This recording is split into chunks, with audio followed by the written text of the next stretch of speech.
Once again, we're going to be solving a third order homogeneous linear equation.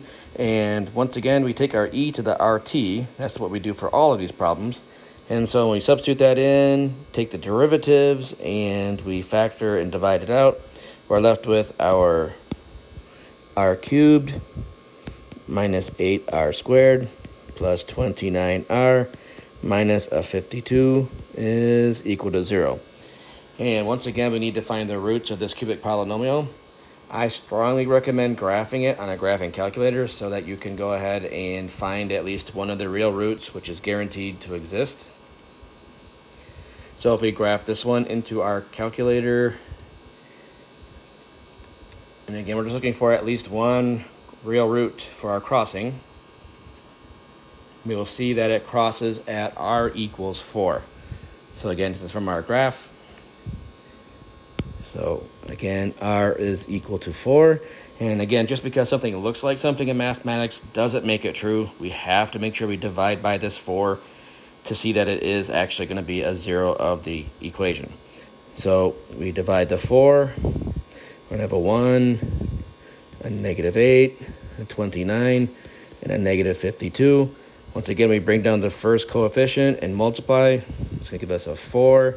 Plus the negative 8 gives us a negative 4, times the positive 4 gives us negative 16. And then we're going to add those up, and we get a positive 13. And then 4 times 13 does, in fact, make 52. So that remainder is 0. And again, if you don't have a remainder of 0, you do not want to go any further. You need to go back to your calculator and look at that graph and see if you can read the root better.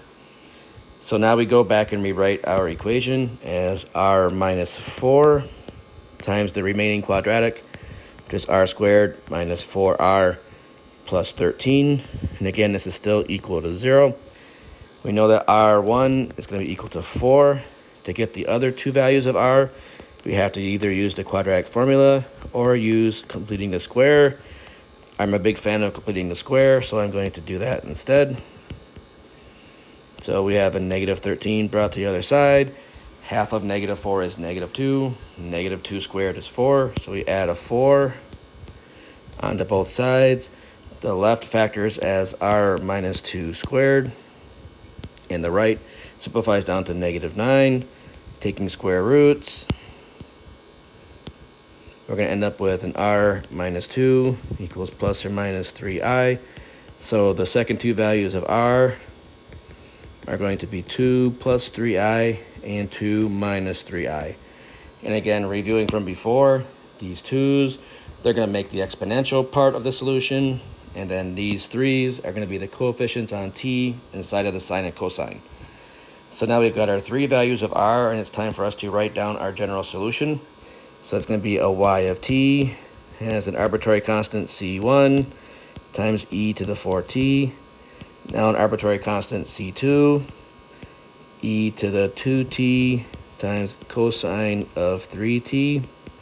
And then now a third arbitrary constant, c3, e to the 2t, and a sine of 3t. So that is going to be our third term in our solution.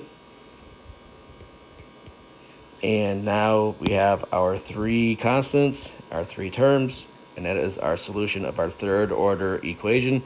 Again, you could check this out. It wouldn't be a lot of fun, but you could take the first, second, and third derivative, substitute that with its derivatives into the equation, and get 0 as the result of that arithmetic.